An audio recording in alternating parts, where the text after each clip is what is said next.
Hello, hello, Virgo Collective. Ako po si James from James Tarot PH. Ito po ang inyong monthly reading for January 2026. So happy New Year. First month of the year. Ano naghihintay sa ating lahat? We'll see. Simulan na natin mga kapwa ko Virgo. Inhale and exhale. Holy Spirit, Spirit Guides. Bigay natin kay Virgo ang mga mensaheng dapat nilang malaman this month. Okay? At the center, meron po kayong the Three of Wands. Beautiful. In the area of what you need to focus, the Six of Wands. Yes. In the area of what you need, you have the Four of Cups. Lovely, lovely, lovely. In the area of what's affecting your current energy, the King of Pentacles. Yes, beautiful. In the area of what your near future, the Ten of Wands. Lovely. In the area of your challenge for the month, meron po kayong the Hanged Man. In the area of your fortune, the Eight of Pentacles. Wow, wow, wow, wow. Napakaganda nito. In the area of your divine messages, meron po kayong the Knight of Wands. At ang outcome nyo po for the month, ito po yun. Mamaya sabay-sabay natin siyang bubuksan at the end. But first, thank you muna mga Virgo sa inyong mga donations. Saka po sa mga hindi nag-i-skip ng ads. Talaga naman pong isa yan sa mga malaking suporta niyo po para sa akin every time na meron tayong libreng reading para sa mga kapwa ko Virgo dito sa ating channel. Thank you rin po sa mga likes and also sa mga nagko-comment sa baba. Malaking bagay din po yan. Salamat po. So, in the background of your reading, meron po kayong the Five of Pentacles. Sabi dito, in your background energy, kaya nating lagpasan kahit na anong struggles, issue, problema, or obstacle sa dumaan sa ating buhay. We just need to persevere, move forward, idire-diretso, huwag panghihinaan ng loob, huwag bigyang buhay yung mga bagay na negatibo sa atin o yung mga weaknesses natin. We always need to strive for our strength more than our weaknesses. Kailangan daw i-rewire natin ang ating isip para laging isabuhay or laging pamayanihin yung mga galing natin. At dahil doon, makakalagpas tayo sa kahit anumang struggles na darating. Narinig ko rin dito, hindi mo to kayang mag-isa. You can ask other people or you can take other people's guidance, assistance, helping hand, no, para matulungan ka. So, nakita ko dito na merong mga taong ibibigay sa iyo si God para tulungan ka sa maraming bagay. But most definitely, kayang-kaya nating labanan lahat ng kung ano man darating sa atin. Okay? So, bigyan kita ng card of the month. Divinity. Every moment is filled with divinity. Cherish it. So, ikaw ay may divine protection. Kung ano man ang gagawin mo ngayong buwan na ito, kung ano man ang mga sisimulan, mga plano, yan ay nakatadhana. At talaga namang ikaw ay ginagabayan, ina-assist ng divine power. So don't worry, everything will be fine in God's perfect timing. Okay? Napakaganda po for all of us. So, kung kayo po ay manonood today ng January 2026 reading, ito po, pwede mo ring silipin ang iyong yearly reading sa aking channel, ang iyong Virgo 2026 forecast. Okay? So, bisitahin mo rin yun after, and then we'll come back here on your monthly reading. Okay? So, in the center, meron po kayong the Three of Wands. Si Three of Wands, sinasabi ng iyong spirit guides, ngayong buwan may darating. Okay? This is a card of forward movement.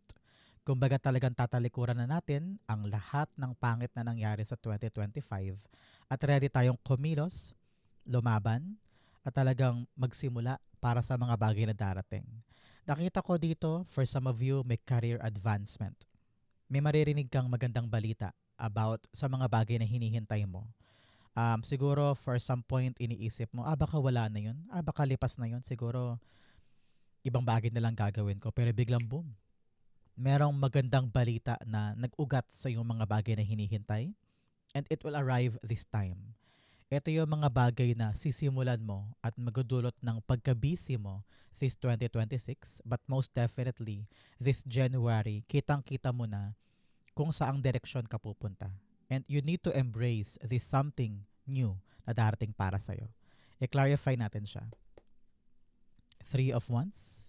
Siya nga pala Virgo, since ito ay monthly reading, January, unang buwan ng taon, ano yung nilolook forward mo this month? I-comment mo yan sa baba. It will come true para sa'yo. Okay? I-manifest mo na yan. Three of Wands. The Judgment card. Yes. Judgment card's all about realizing something kapag may dumating. It, yung darating para sa'yo, Virgo, ay talaga magpapagising sa'yo na parang, okay now, I understand. Kaya ako naghintay.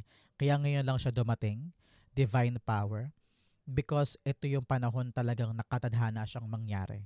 For example, 3 months ka na naghihintay for a certain call, for a certain project, for a certain approval. Ngayong buwan na ito, marirealize mo kung bakit. Kung para saan. Bakit tumagal ng ganun. At kung bakit hinanda ka ni God for this moment. So parang hinintay lang ni God na mahinog yung isang bagay, and now is the right time for you na kunin siya. Kasi ready ka na at ready na rin yung blessing. So talagang alignment ito for you. So kapag na-realize mo na at dumating na yung blessing at talagang nakahantad na dyan, answer the call. Okay, Virgo? May darating na blessing, sagutin mo siya, kumakatok siya sa'yo, papasukin mo, at yung papapasukin mong bagong journey sa buhay mo, hindi mo kailangan maggapang o maghirap masyado. There are people in your life that will help you. Maaring mentor, professor, supervisor, friend, lover na makatulong mo sa paglarga mo dito. Kaya, huwag ka mag-alala. Napakagandang adventure ito. Alignment and answer the call. Okay? In the area of what you need to focus, meron po kayong the Six of Wands. You need to focus on your goal. Ano ba yung mga goal mo na yan, Virgo? Na balak mong simulan this January? Nako, ilapag mo yan sa baba. Maaaring maging trail mo yan or maging journal mo, no? Para maging gabay mo sa buong taon na babalik-balikan mo yung comment na yan so that it will come true and manifest in your life. Sabi dito ng yung spirit guides, huwag ka daw magpadala sa mga pressure. Marami kang pressure sa paligid from parents, from your kids, for the future, para makaipon, pressure din para makabayad sa mga utang, makabayad sa mga bills, at talagang kinakailangan kang kumilos para dito. Pero sabi ng yung spirit guides, wag kang magpapadala sa pressure. Because baka doon ka ma-distract eh. Tayo pa man din, madali tayong ma-distract whenever kapag meron mga planong medyo nagkakaroon ng paglihis-lihis, di ba? Ganoon tayo mga Virgo eh. Nabilis tayong mawalan ng focus sa mga bagay lalo't higit yung ina-anticipate natin medyo kakaiba sa realidad, di ba? Pero sabi dito, ano man ang mangyari, dire-diretso tayo. Mag-effort daw tayo sa mga bagay na gusto nating magtagumpay or sa mga bagay na alam nating para sa atin. Kailangan daw undivided attention. Huwag ka daw makikinig sa mga nega sa paligid, no? Lagi mo isipin, kaya mo, magagawa mo, magsasucceed ka, makukuha mo to. You have the victory card in your element. So yung energy mo of victorious success ay nandito. Just have to believe in yourself and in your divine timing. Everything is settled moving forward. Okay? Clarify natin siya. So ano yung mga bagay na yan, Virgo? I'm very, very curious. Ano yung mga bagay na yan na ina-anticipate mo na sana magtagumpay ako this time? Comment down below. Masyadong marami. Isa pang shuffle, Holy Spirit, Spirit Guides. The Ten of Cups. Yes, it's all about your complete happiness. Yun ang hinahanap mo ngayon. Because, I don't know why. Sabi ng yung Spirit Guides, gusto mong kumayod, gusto mong kumilos, gusto mong magtagumpay kasi ang bunga nito, pampamilya. Yun ang iniisip mo this time. Pamilya, career, makapag-provide for them. You want something that is solid. Gusto mo ng permanente. Gusto mo na hindi ka na mag-iisip next month kung saan ka kukuha ng pambayad, pamgastos, pambili. Gusto mo okay lahat. May pundasyon, matibay. At yun yung ini-strive mo this time. Magkaroon ng settled, happy, harmonious, at saka secure family life. No? Napakaganda po para sa inyo this 2026, especially ngayong unang buwan ng taon. Okay? In the area of what you need, meron po kayong the Four of Cups. Si Four of Cups, sabi ng yung spirit guides this time, do not be disappointed agad-agad porque yung mga bagay-bagay ay hindi ganun kabilis na dumarating. Panahon talaga to para tayo ay kumilos paunti-unti, palaki ng palaki, pataas ng pataas. Pero hindi mo daw kailangan agad mainip or ma-frustrate kapag yung nasa plano mo ay hindi agad dumarating yung outcome na dinedesire mo. No? You need to believe in God's perfect time. So yun ang kapitan natin. So don't lose hope, don't lose faith. I-surrender mo kay God yung mga bagay na daladalangin mo or mga bagabag sa puso mo.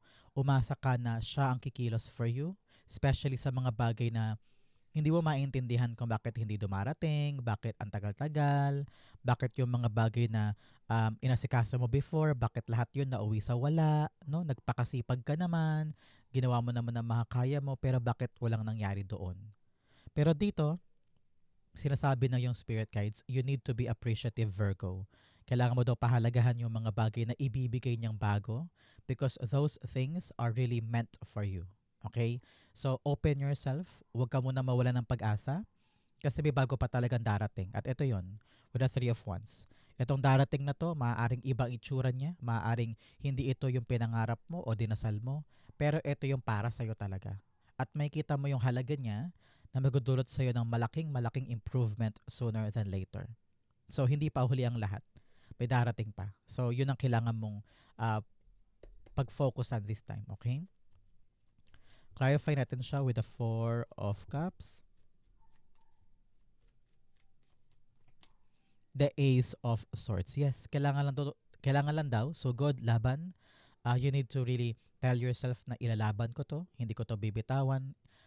Kailangan clear sa mind mo, no, kung ano yung purpose, no. Halimbawa, marami ka nang ginawa in the past, pero parang luging-lugi ka na, parang gusto mo nang umuwi, gusto mo nang sumuko, pagod na pagod ka na. Pero kapag clear daw sa mind mo yung purpose ng ginagawa mo, halimbawa, ay para sa anak ko to, ay para sa pamilya ko, makabayad ng ganito, lalakas ang loob mo eh. Lilinaw sa'yo yung purpose, kumbaga. And you will still gonna fight for this. So, kailangan talaga dito, buo sa isip mo yung plano para manatili sa'yo yung determinasyon na maghintay para sa mga bagay na gusto mong makamit. Okay? Now is not the right time for you to quit. Ito yung panahon para maging hopeful because a breakthrough is coming. Okay? May darating din sa yung pagkakalagpas sa isang matinding problema. At kapag nalagpasan mo yan at tinanggap mo ito, everything now is very clear for you. Okay? Malinaw na yung daan at ruta moving forward, especially sa totality ng 2026. In the area of what's affecting your current energy, meron po kayong the King of Pentacles. Si King of Pentacles, sinasabi dito na nagiging sigurista ka na. You are now trying to build something that is permanent, something that is sure, secure, powerful, may pundasyon, may basihan, may kakapitan, kumbaga. Some of you are now thinking about permanenteng kita, siguro mag-sideline dito, mag-ipon, no? Ngayon parang giging matalino ka na pagdating sa budgeting, no? Talagang hinahanda mo pang matagalan. Something that is long-term in your life. And ready ka na pagtuunan to ng pansin this time. Meron siguro sa inyo, sinabi sa sarili na, ay by January, sisimulan ko na yung negosyo ko. Ay by January, siguro pwede na akong maghanap-hanap ng mga supplier, mga ganyan. So, may binibuild up ka, may binubuo ka. At yung darating na yan, sa buhay mo, na talagang matagal mo ring hiniling, at talaga magpapagising sa'yo na, yes, eto na yung alignment ko. Eto na talaga yung gusto ko. Naghintay ako ng matagal, and now papapasukin ko tong blessing na ito. And huwag ka mag-alala, tatagal to in your life. You will see the fruit of your labor, at talagang ito'y bubuin mo ng malaki mayabong. So congrats po, okay? I'm rooting for all of us is 2026 at talagang meron tayong malaking financial gains ngayon buong taon na ito. At sisimulan mo magtanim ng buto ngayon January para dyan. So congrats po. I-clarify natin siya. The King of Pentacles being clarified by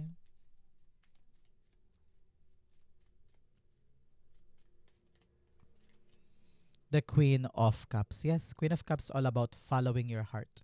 Sinusunod mo yung mga passions mo, yung mga bagay na alam mong para sa'yo. Hindi ito sapilitan eh. Ito'y kusang loob eh. Ito'y bukal sa'yo na gawin at simulan at itayo. At narinig ko na handang-handa ka na this January to build this or to make this new route, new move, new plan. Pero sigurado ka sa puso mo na kaya mo to. At very, very promising itong balak mong gawin. So sabi dito, patuloy mong pakinggan ang iyong puso, pakinggan mo ang iyong intuition, dadalhin ka daw niyan sa tamang direksyon. So, bago ka mag-decide on anything, kailangan talaga sigurista tayo, nagpaplano, ano, practical, at yung practicality na yan, nag-uugat din sa mga bagay na alam mong kaya mong gawin. No? So, listen to your heart, you will know the right way and the right answer. Okay? In the area of your near future, meron po kayong the 10 of Wands. 10 of Wands, narinig ko dito, your hard work is paying off. Ang tabayanan mo after watching this video, 10 days, 10 weeks, or 10 months, may darating sa iyong magandang bunga mula sa pinaghirapan mo at makakalagpas ka na sa struggles na pinapasan mo this time. Okay? Kumbaga lahat ng dinaanan mo mula ngayong December patulay sa January, lahat yan ay merong patutunguhan at merong kang mahihita na parang sabi mo, yes, buti meron ako napala dito. Yes, I'm accepting the hard-earned reward from my hard work. Okay? So, ngayon pa lang, kumapit ka na. Talaga namang idire-diretso mo yan, huwag mong bitawan, huwag lumaylay ang effort, huwag lalaylay ang opportunity, huwag lalaylay ang motivation sa'yo. Para yung consistent effort, magkaroon din ng consistent reward for you. Okay? Narinig ko rin dito, panahon na by January, to evaluate, Virgo, yung mga responsibility na parang hindi mo naman na kailangan pasanin pa. Ibigay mo na sa iba. No? Panahon to para reflect ka. Ano ba yung mga pinapasan mo na hindi na para sa'yo? At ano yung mga burdens na dapat mo nang itapon? Para ka mag-detox dito eh. Dinidetox mo yung katawan mo, kaluluwa mo, isip mo to learn the right way para hindi ka mahirapan ng ganyan. Para hindi mo sapitin yung kalbaryo sa proseso. Meron daw magaang paraan at yun ang kailangan mong kunin. Okay? The 10 of Wands being clarified by the High Priestess. Yes, believe in yourself. Your intuition will tell you. Darating din sa iyo yung mga sagot sa mga tanong mo. Kung nahihirapan ka, malalaman mo rin yung rason at kung saan to balak dalhin ng kapalaran. No? So, with a lot of questions, a lot of issues, and mga tanong sa puso mo na paano to, paano yan, saan ako pupunta, tutuloy ko pa ba to, hirap na ako, bibitaw na ba ako? Your intuition will tell you the right thing. Alam mo kung anong gagawin. So kapitan mo ang sarili mo, paniwalaan mo ang sarili mo, at bigyan mo ang chance ang sarili mo na i-build kung ano man yung binibuild mo. Because you can. You have the abilities. You have the power to do so. So, relax ka lang. Huwag mo masyadong isipin o problemahin yung mga bagay na kayang-kaya mo namang asikasuhin as you go along the way. Huwag ka daw masyadong magplano ng mga bagay-bagay. You will know it in your heart, in your feelings, kung yung direction bang tinatahak mo at yung trabahong ginagawa mo ay makabuti para sa'yo. Okay? In your challenge, you have close-minded and ride the tide. Sabi dito, huwag mo daw limitahan ng isip mo.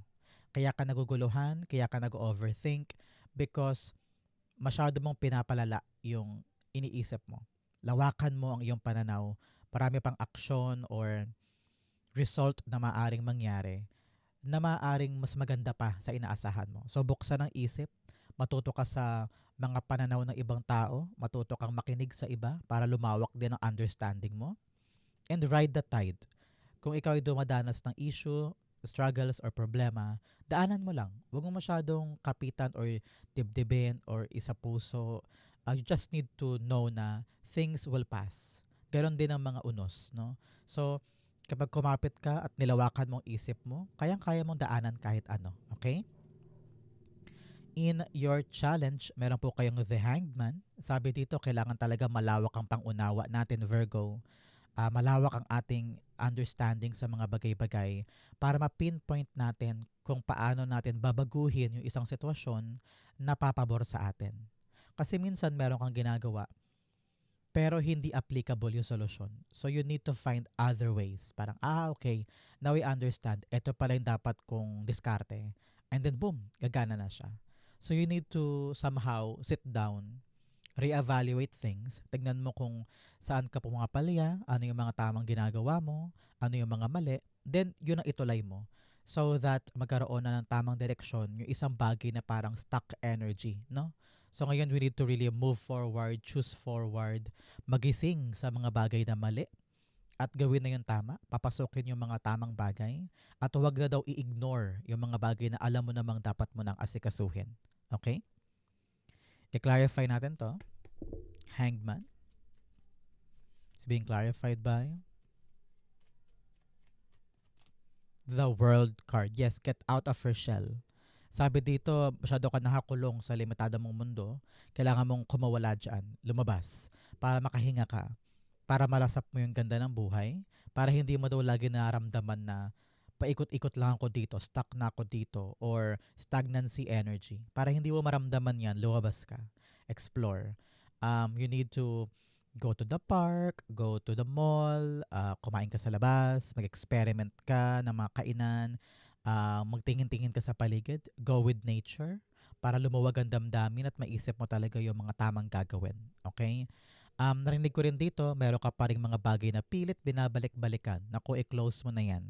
Kaya siguro hindi ka makaaba-abante kasi meron ka pa rin isang bagay na paulit-ulit bumabalik. So you need to really make an end to that para magkaroon ka na ng bagong cycle ng buhay mo.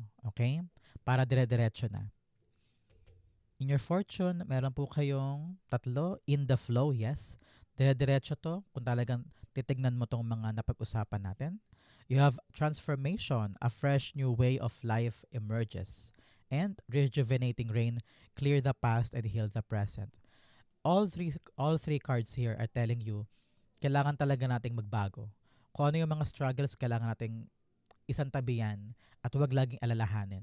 Lagi nating isipin, pwede pang magbago ang buhay ko, kalimutan ko na yung past and move on na ako to something na talagang magdudulot sa akin ng dire-diretsyong smooth sailing na andar. Okay? Kaya kailangan talaga nating magbago, putulin ang kadena ng past para makalarga na tayo. Okay? In your fortune, meron po kayong the Eight of Pentacles. Kung ano man yung inaasikaso mo ngayon at pinagkakaabalahan mo ng oras, pawis, pagod, meron ako nakita ditong magandang outcome.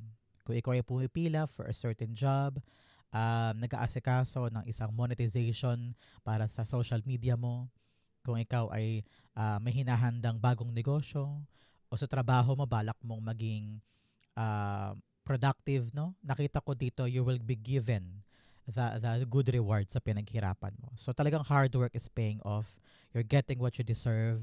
Matagal ka nagpakahirap dyan. Kaya panahon na para umani ka naman ng magandang outcome dito. So congrats po. I-claim mo to.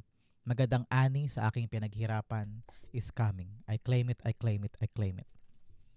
Eight of Pentacles being clarified by the Two of Cups. Yes, Two of Cups talaga namang yes, yes, yes ang sagot. Kung meron kang tanong about yes or no, the answer is yes. Talaga namang mutual understanding ito. Matagal mo itong tinrabaho. Kung ito man ay kontrata, proyekto, no? Negotiations, agreements, interview, training, talagang papabor sa yung outcome and you will get what you deserve. You will get kung ano yung mga bagay na inasikaso mo. Parang napaamo mo sila eh. Talagang napa-oo mo sila. Kumbaga, parang ganun. So, congrats po. Whatever you're working on, it will be in your favor. Congrats, congrats, Virgo. I-claim mo to para mapunta sa'yo. In your divine messages, meron po kayong a new start is coming. Yes, talaga may papasok na bago. Whether in work mode ito or anything na pinagkatrabahuhan mo, new beginning will arrive. Show the world the real you. Yes, ipakita mo lang kung sino ka. Ipakita mo kung ano yung kaya mong gawin.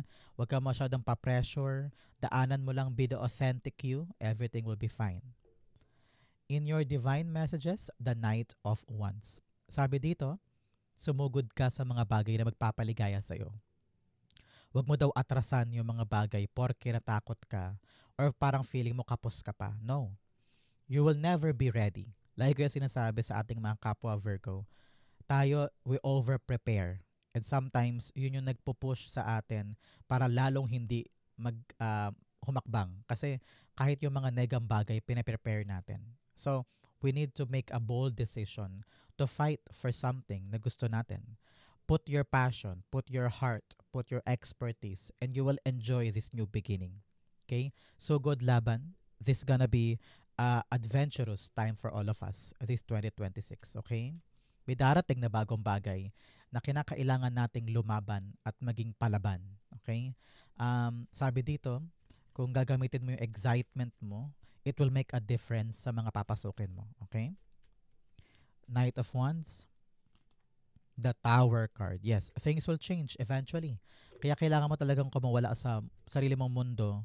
Maging adventurous ka naman, maging go-getter ka, mag-try ka lang. Because kapag meron kang sinubukan na isang bagay na ayaw mong gawin kasi nga takot ka, doon mo makikita na kaya mo pala. Ay, nakaka-enjoy pala to. Ay, madali lang pala to. Kayang-kaya ko pala.